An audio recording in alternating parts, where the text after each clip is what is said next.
Nah, kalau kita itu terlalu nyaman bersandar ya, kalau kita itu sebagai dai itu kok nyaman bersandar, nanti yang disandari itu belum tentu kuat. Kalau dia itu geser, kita jomplang, ya, kita jomplang. Nah, ketika jomplang itu kita sulit untuk bangun. Tapi kalau kita mandiri, kita punya pekerjaan, dimanapun kita bisa hidup lah, kita bisa bergerak, ya, kita bisa bergerak, kita bisa apa namanya, ya tidak merepotkan lah, tidak terlalu merepotkan orang lain.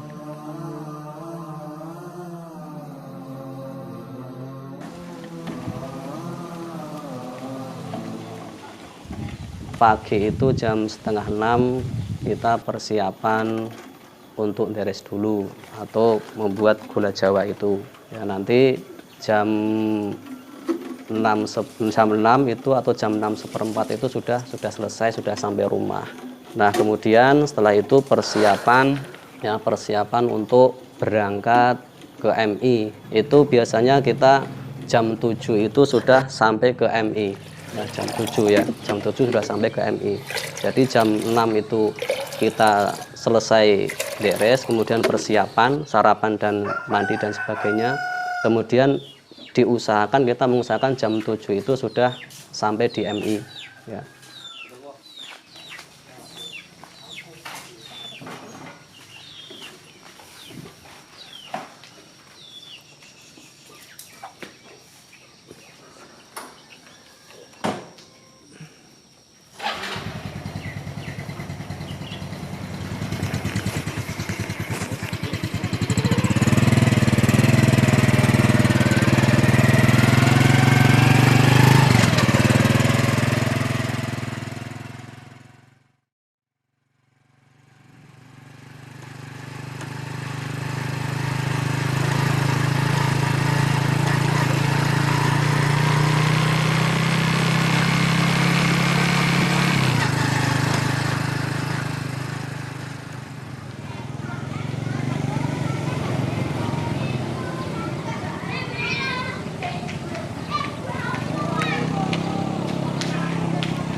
Nah, di MI itu kita ya mengkondisikan anak-anak sebelum masuk belajar setengah 8.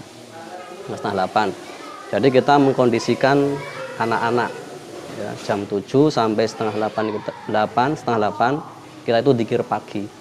Ya, mengkondisikan anak-anak supaya dzikir pagi itu setiap hari itu, setiap hari. Jadi di masjid jam 7 sampai jam setengah 8, maksimal sampai setengah 8.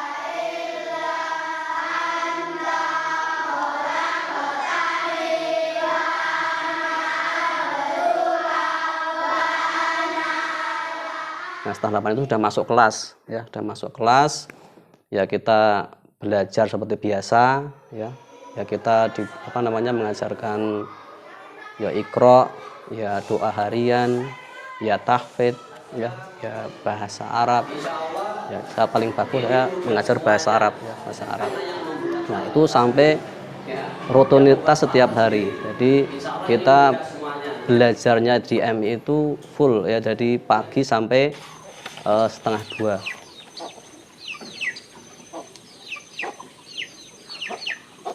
Jadi kita full, kemudian setengah 2 kita pulang ya, nah ketika pulang itu dulu ketika saya masih melihara kambing ya, kita ngarit. Tapi qadarullah kemarin sudah habis semua ya, kita jual. Nah, kalau tidak ada kegiatan ya jam 2 atau setengah 3 itu kita gunakan untuk deres ya, Ya, deres itu ya biasa waktunya itu kalau jam 2 gitu kita mulai, setengah 3 sudah selesai atau mendekati jam 3 sudah selesai.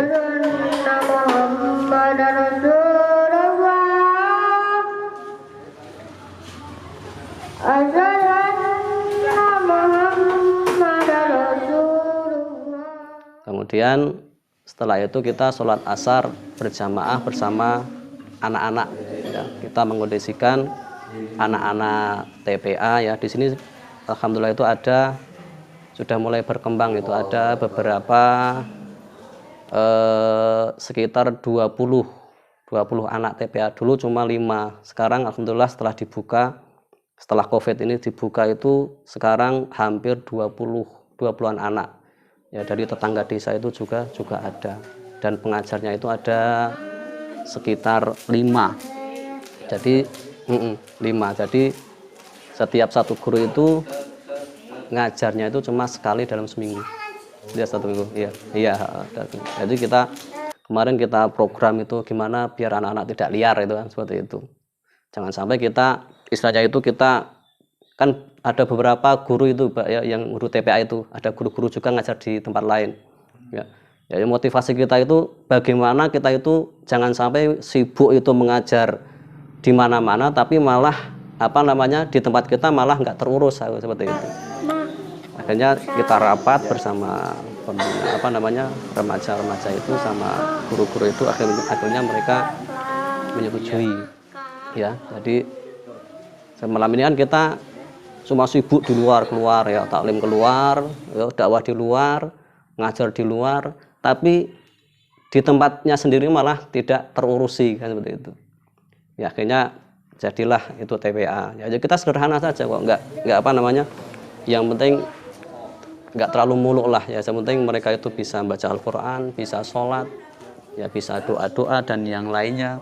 Akhirnya setelah itu berjalan selama 1 minggu, itu ada dari tangga dusun itu yang tertarik ke sini. Ya, jadi mereka ke sini, alhamdulillah ikut ngaji. Ya. Nah, itu kita lakukan setiap hari lah, kita setiap hari. Ya, liburnya itu cuma hari Ahad. Kegiatan itu selesai, kita kan juga punya kegiatan yaitu binaan taklim di luar. Selain taklim itu yang sifatnya rutin, ya mingguan, ada yang 2 bulan sekali, ada yang bulanan. Kita juga ada khutbah Jumat itu. Khutbah Jumat itu alhamdulillah kita full ya. Jadi dari 5 Jumat itu alhamdulillah kita bisa sudah terisi semuanya, dan alhamdulillah sampai hari ini tidak ada masalah dengan jamaah. Namanya di desa itu ya kita harus pandai-pandailah pandai-pandailah membahasakan tauhid itu gimana, membahasakan perkara bid'ah itu penyampaiannya gimana. Ini saya seperti itu. Saya itu dibimbing oleh 2 guru kita. Sampai sekarang itu masih ingat saya itu. Pertama itu Ustadz Muhammad Wujud, kemudian Ustadz Marsin. Kita bisa menjadi aktivis dakwah itu karena motivasi dari kedua guru kita itu. Bagaimana ketika di masyarakat itu seperti apa, ya. Kemudian Ustadz Marsin itu memberi motivasi kalau jadi dai itu harus kerja, seperti itu. Itu masih ingat ya, saya masih ingat. Bagaimana jadi wong ora keset, jadi wong ora keset. Kalau menjadi seorang dai itu usahakan kerja, jangan keset gitu. Beliau tuh nggak sampai seperti itu, dia membimbing saya itu dulu, membimbing. Jadi dulu kan ketika belajar itu kan cuma sampai hari Senin sampai Jumat. Nah, Sabtu dan Ahad itu kan tidak ada kegiatan.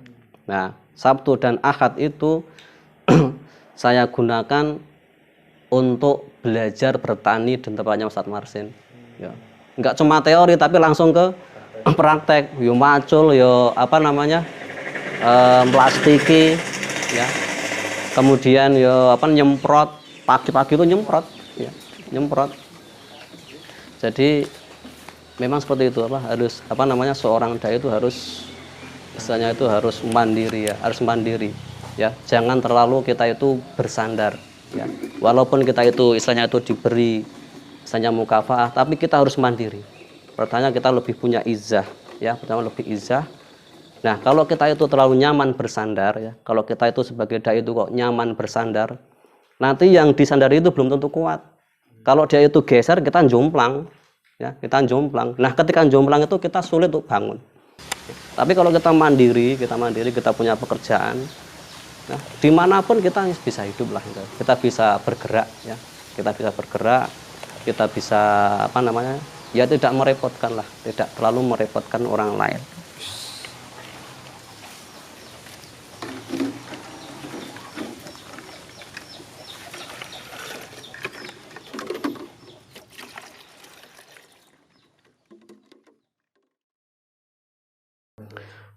Ya, kita sebagai seorang dai itu loh ya, seorang dai itu pertama itu kalau kita sudah membiasakan atau sudah memposisikan kita itu sebagai seorang menjadi juru dakwah, yang pertama itu yang kita lakukan adalah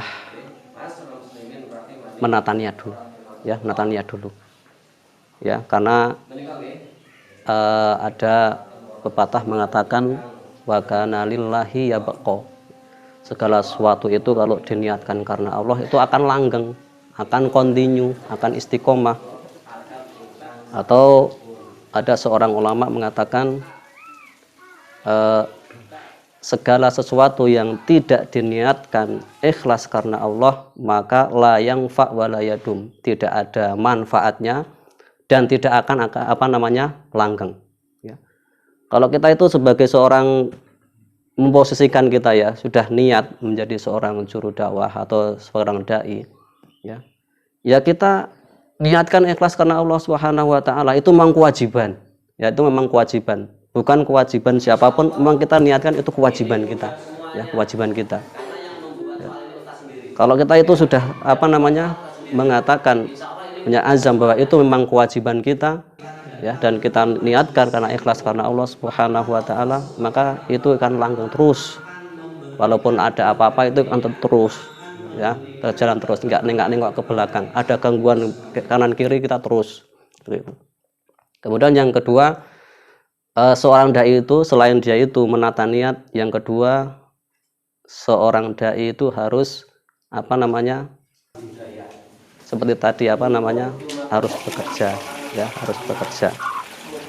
Kalau kita itu seorang dai itu bekerja dan kita niatkan karena Allah Subhanahu wa taala, insya Allah Allah Subhanahu wa taala akan memberikan jalan keluar, wa may yattaqillaha yaj'al lahu makhraja.